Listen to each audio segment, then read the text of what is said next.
tal, doctor? Buen día. Buen día, Omar. Buen día a todos. Bueno, ¿qué ha dejado el fin de semana y qué expectativa se tiene de este escenario del tema político, del tema económico y del tema electoral? Las elecciones obligatorias de octubre están marcando un escenario, algunas encuestadoras dicen, ratificando el triunfo de la fórmula Fernández-Fernández y el gobierno nacional que se toma un poco de la movilización espontánea del pasado, bueno, espontánea porque fueron convocadas a través de las redes sociales. ¿Qué escenario estamos viviendo hoy, Roberto? Primero, vamos a dejar de lado el tema de las encuestas porque después del papelón generalizado y masivo la vamos a tomar con pinzas durante un tiempo o hasta que puedan reivindicarse una aproximación más racional en el futuro. Es decir, las encuestas las dejamos de lado como un tema absolutamente marginal. Para contestarle esto le quiero contar una anécdota. Sí. La semana pasada tomé un taxi a horas de la noche. ¿Acá en Tucumán? Acá en Tucumán, sí, para regresar a mí. Y el taxista me saca el tema de las elecciones. Bueno, usted sabe que lo reconoce primero. Me reconoce y me saca el tema de las elecciones con algún sentido desafiante, diríamos. Bueno, lo que es natural, ¿no es cierto?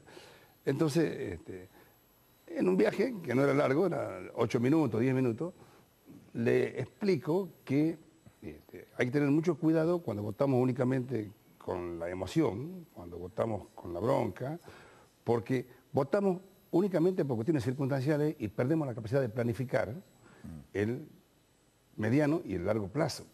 Y eso es muy malo porque no podemos construir nada con emociones circunstanciales y pasajeras. Y le explicaba que el país es muy distinto al pasado, que las utopías siempre están en el presente, no en el pasado, que la República exige un lugar de reflexión para el mediano y largo plazo de las políticas que hacen a un país en serio, que una cosa era la soja a 600, 800 dólares y otra cosa es una soja a 300, que cuando no se genera riqueza no hay nada para repartir, porque para repartir primero hay que producir y hay que generar. Que ningún país del mundo ha logrado emerger y combatir la pobreza, sino es que previamente, antes, ha producido, y para producir es necesaria la inversión, y para la inversión es necesario la seguridad jurídica, la república, la estabilidad, el juego armónico de las instituciones, y que nada de eso era posible en un rapto de bronca, de populismo, y de creer en que una sola persona, en forma circunstancial, va a sacarnos del problema, o va a delegar, o va a suplir las responsabilidades que nos compete a todos. Esta persona me escuchó atentamente. Primero, perdón, una aclaración, cuando decía en un tono un poco desafiante, ¿en qué sentido? ¿En lo personal? En el sentido que vamos a volver, decía vamos a volver, y empezó a querer tararear la canción de la cámpora de vamos a volver. Bueno. Que es entendible también, ¿no? Totalmente, totalmente. Pero yo con muy buena voluntad y con esta educación que me caracteriza, le traté de explicar todo lo que estoy diciendo. Y cuando ya me dice, bueno, dice, es para pensarlo. Le digo, hay un famoso filósofo griego que dice, de la nada nada sale. Y para que podamos ser prósperos todos, tenemos que generar prosperidad. Y generar prosperidad se genera de un solo camino, con libertad económica, con inversión, con seguridad jurídica, con república, con instituciones. ¿Por qué digo? Y me contesta, ya saliendo yo, bueno, pero algo van a inventar. Algo van a inventar. Cuando yo le digo, no van a poder distribuir como antes, ni repartir como antes, porque no hay. Algo van a inventar. Es el pensamiento mágico al palo, como diríamos los argentinos. Es el cuento chino puesto en funcionamiento de una manera brutal, brutal. El creer, este pueblo inmaduro que cree que no asume sus responsabilidades y cree que delegando y tratando las responsabilidades a un tercero, que tiene el discernimiento de la conciencia colectiva y de la verdad absoluta, va a superar los problemas. No hay ningún país en el mundo que haya superado los problemas delegando y abdicando sus responsabilidades en pos de una persona pseudo-iluminada. Todos los países en el mundo lo han hecho con sangre, sudor y lágrimas, con reglas básicas de libertad económica, de crecimiento, de institucionalidad, de respeto, de inversión, de seguridad jurídica, y esto es lo que tenemos que entender de una vez por todas. No hay nadie que invente nada, no hay ninguna posibilidad que se invente nada, porque de la nada, nada sale. Tenemos que producir, tenemos que generar, tenemos que crear las condiciones. Y esto hace, el problema económico, tenemos que entender que el problema económico es una manifestación de un problema más grave. No es el problema en sí. El problema económico es la manifestación de un problema institucional. Hay una carencia de instituciones, claro, que a su vez hace un sistema de carencia de valores. Ahora, Roberto, sin cargar las tintas, la gente tiene derecho a votar como se pueda expresar, digamos. Pero, a ver, me decía una persona muy conocida no hace muchos días, lo que sucede es que la gente fue a votar, pero poco le interesa el discurso de la institucionalidad, poco le interesa si han matado a un vecino que vive a su izquierda, a un vecino que vive a la derecha, o que hay pérdida de líquidos cloacales, o que no hay obras públicas, porque dice, no puede llevar el alimento a su mesa. Entonces, bueno, pero ahí está lo mágico de creer que el alimento lo va a poder llevar cuando una persona se los dé, cuando el Estado se los dé. Cuando el papá Estado se los dé. No, señores, el alimento van a llevar cuando puedan producir, y van a poder producir cuando estén creadas las condiciones generales, institucionales y republicanas para crear un país en serio y que tenga un crecimiento sostenido y sustentable. No que dependa de un commodity particular o del precio particular de una soja o de un petróleo o de un cobre. ¿Comprenden? Sí. Esto es lo que pasa, esto es lo que diferencia al subdesarrollo del subdesarrollo de los países desarrollados básicamente. Y esto es lo que diferencia las instituciones y la cultura cívica. Carecemos de una cultura cívica. Cuando yo les decía, el problema económico depende de un problema institucional. Sí. Y el problema institucional depende a su vez de un sistema de valores. Hemos perdido la República, aquel lugar donde diseñamos los valores sociales y donde el pueblo se encuentra para pensar para sí y para sus hijos a corto, mediano y largo plazo. Y nunca las urgencias del presente pueden hacer que perdamos de vista la planificación mediana. Porque si no es pan para hoy, hambre para mañana. Es irremediablemente repetir el ciclo perverso de la decadencia, de la degradación y de la no salida. Y esta es la historia de décadas de la Argentina. Por eso es que yo propongo, y le estoy haciendo pensar a ustedes, que veamos los ejemplos extranjeros y que de una vez tomemos las decisiones que nos hacen saltar de... Escúcheme, estamos ante un problema económico gravísimo, estamos ante carencia gravísima y hay situaciones personales gravísimas, obviamente. Ahora, nadie, ni el papá Estado, ni la mamá nos va a salvar de esta cuestión. Nos vamos a salvar nosotros mismos en la medida en que sigamos un rumbo de consolidación, de iniciación en el mundo, de un sistema de producción y de un sistema institucional. Les cuento una anécdota, sí, para que vean distintas culturas. En el año 1929 se produce la mayor crisis mundial de la que se tenga memoria. En Estados Unidos había cientos de suicidios diarios, el derrumbe de las bolsas de Wall Street, una desocupación que llegó al 25%, cerraban las empresas, explotaban las pymes, y aparece el New Deal y aparece Roosevelt. La verdad de la historia es que Roosevelt, en este New Deal pseudo keynesiano que quiere implementar, choca con la Corte. Choca con la Corte porque la Corte le decía, señores, usted haga todo lo extraordinario que tenga que hacer, pero cuide la propiedad privada, cuide los contratos y cuide las palabras. Perdón, le hago dos preguntas, tal vez para los chicos. Explique quién era Roosevelt y si estamos hablando de la Corte de Justicia de los Estados Unidos, exacto, que era totalmente independiente del poder político. Estamos hablando de ambas cosas.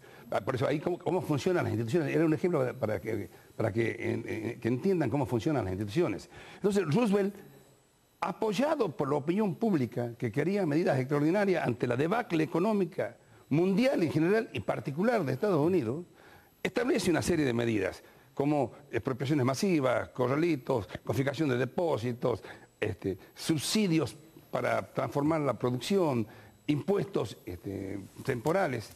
Y la Corte le sale al cruce y le dice, no señores, hay normas de derecho natural vigentes en la Constitución que son inmanejables e inmutables y usted no puede avasallarlas.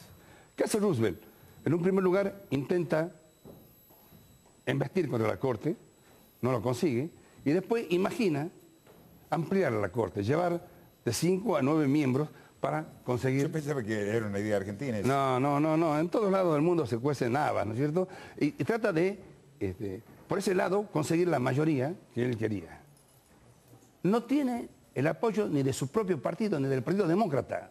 Porque el pueblo de Estados Unidos, a pesar de que estaba agobiado, angustiado y asfixiado por las necesidades económicas y anhelaba medidas extraordinarias que lo pudieran sacar de la situación, entendió que no podía rifar lo institucional. Entendió que lo permanente, que la seguridad jurídica, que la estabilidad de las instituciones eran lo primordial. Y no lo apoyó. Y eso fue lo que posibilitó la vigencia de las instituciones de la seguridad jurídica, que esas medidas no tuvieran un efecto devastador, sino que tuvieran un justo medio y que logró, al correr de los años, que Estados Unidos recuperara su sentido histórico y su grandeza histórica. Pero yo quiero que entiendan bien esto. Cuando hablamos de las instituciones, y tal vez a usted le parezca algo abstracto, estamos hablando de lo esencial. No hay ninguna posibilidad de salir de este atolladero. Ninguna posibilidad de un crecimiento económico sustentable, ninguna posibilidad de combatir la pobreza, ninguna posibilidad de aumentar el nivel de vida y el ingreso per cápita de los argentinos, si no es respetando la institucionalidad, la república, la división de poderes, la existencia de un poder judicial independiente, la vigencia de los valores cívicos, la vigencia de la honestidad, la vigencia de la solidaridad, del cumplimiento de la ley, el valor de la ley, de la democracia y de las instituciones como fin primordial, que es lo que basamenta y posibilita el armónico y estable juego entre los factores del poder. Por eso es que llama muchísimo la atención que en este sistema de valores que la República construye, de pronto esté faltando uno de los valores fundamentales, que es el valor de la honestidad. Hemos pasado de cometer actos de corrupción a estar sumidos en un estado de corrupción en la Argentina. Estado de corrupción es cuando los actos de corrupción se han multiplicado de tal manera que se han vuelto no tolerables, sino que se han vuelto casi una vocación del pueblo argentino. Cuando se trata de una vocación del pueblo argentino, no hay castigo y tampoco ya hay alarma frente a los actos de la corrupción, sino que hay casi un acompañamiento. La corrupción no se critica, se envidia. La corrupción pasa a ser el mejor camino para el enriquecimiento rápido y para el enriquecimiento personal. Y cuando eso pasa, la corrupción es fama. Y cuando la corrupción es famosa y es un bien deseable, se produce la pérdida del valor fundamental, que es la desconfianza. La desconfianza del uno y del otro. Ya no hay confianza en que nadie cumpla con las normas del bien común. Los que están arriba van a robar y los que están abajo quieren estar arriba para poder robar. Cuando se da esa circunstancia, se rompen las reglas sociales. Y eso tenemos que entenderlo, esto lo tenemos que construir. El sistema de valores es lo que posibilita que una nación sea próspera, sea del primer mundo. Hay un dilema, el dilema de los prisioneros, no sé si lo conoce, se lo da en ética social. Cuando se pierde la confianza, las consecuencias son letales. Cuando dos prisioneros son apresados por un hecho y hay desconfianza, uno piensa, yo lo voy a culpar a Omar y así me salvo yo, y Omar piensa lo mismo. La conclusión es que los dos quedamos presos porque los dos nos hemos culpado. Cuando hay confianza en el otro, cuando hemos descubierto la existencia del otro y de la solidaridad y de las reglas sociales, yo pienso que en la verdad, pienso, yo no he hecho nada y Omar tampoco, y vamos a decirlo eso. ¿Y cuál es la consecuencia? Los dos saldremos libres porque hemos apostado a la confianza y no a la inconfianza. Cuando hablaba recién de las experiencias de otras partes del mundo, se está haciendo un poquito largo, pero quería terminar con esto. Si hay un país en Europa que ha sufrido las consecuencias del mal del ser humano, no se puede obviar Alemania por su historia, ¿no? Sí. Por las guerras mundiales y por ese personaje nefasto que tuvo Alemania.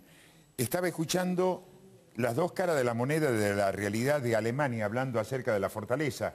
Un país que resurgió de las cenizas, ¿no? El gran problema que tenían el día viernes es saber qué hacer con la sobreabundancia de dinero que tiene Alemania, con una preocupación de la recesión que viene para los próximos meses, con la diferencia que ellos ya están preparando. Los 7 años de vaca flaca, para los 7 años de vaca gorda para los años de vaca flaca. Y recuerdo que en algún momento se produjo aquella discusión, ¿no? Cuando se habló acerca de la desocupación, de la desnutrición, del nivel de educación de Alemania. Sí, en esa comparación absurda. Termino con este pensamiento, Omar.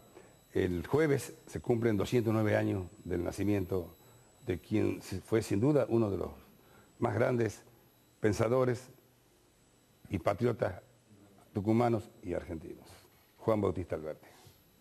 Se celebra el Día del Abogado. Y la reflexión es que el gran desafío de esta sociedad argentina es cumplir de una vez por todas el diseño y el legado arquitectónico institucional de Alberdi. No lo hemos cumplido, al contrario, estamos retrocediendo.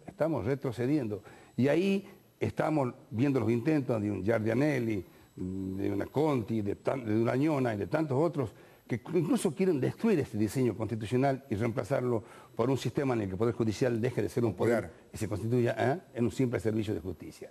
Y también, no solamente se la debemos a la sociedad y a la historia y a nuestros hijos principalmente, cumplir con el diseño constitucional de Alberdi, sino cumplir con el diseño de patria de San Martín y de Belgrano, aquel fundado en los valores y aquel fundado en la solidaridad. Esto es el principal desafío que tenemos que ver. Nos olvidemos un poco de la coyuntura, tratemos de solucionarla, pero pongamos nuestros ojos en el mediano y en el largo plazo, y esta es la única forma en que vamos a construir un país en serio y una sociedad más justa. Bien, lo decían habitualmente los viejos locutores, ¿no? Té con limón. Té con limón. Sí, pero miel. Yo creo que estoy mejor, o se nota la voz un poco. No, está un poco mejor que el fin de semana. Que tengas una buena semana, Roberto. Nos encontramos el próximo lunes, que ya no vamos a estar con el mes de septiembre. Ya estamos en septiembre. Septiembre. Lindo mes. Lindo mes, ¿no? Fue duro, está haciendo agosto, ¿eh? Muy duro, muy duro. Bien, a ver...